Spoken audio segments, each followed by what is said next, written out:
கிறிஸ்துத்தம் இன்றைய நற்செய்தி. பிறனுக்கு விரோதமாக பொய் சாட்சி சொல்லாதிருப்பாயாக. ஆமாம், நம்ம யாருக்கும் விரோதமாக பொய் சாட்சி சொல்லவே கூடாது, பொய் பேசவும் கூடாது. ஏன்னா அது கர்த்தர் வெறுக்கிற காரியங்கள்ல ஒன்று. எப்படி தெரியுமா?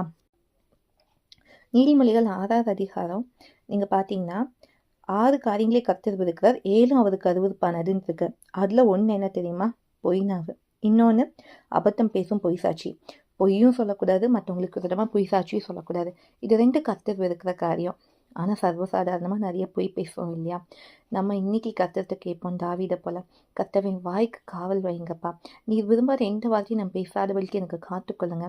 நீங்கள் உண்மையாக இருக்க விரும்புகிறீங்க, எனக்கு உண்மையாக இருக்க உதவி செய்யுன்னு சொல்லும் போது கர்த்தர் நம்மளை இந்த பாவத்திலேருந்து விடுவிப்பார். நம்மளும் பொய் சொல்லாமல் இருப்போம். எவ்வளோ நல்ல நற்செய்தி இல்லையா? கர்த்தருக்கு பிரியமாய் வாழ்வோம், மற்றவங்களுக்கு ஒரு மாதிரி பொய் சாட்சி சொல்லாது இருப்போமாக. இதுவே இன்றைய நற்செய்தி.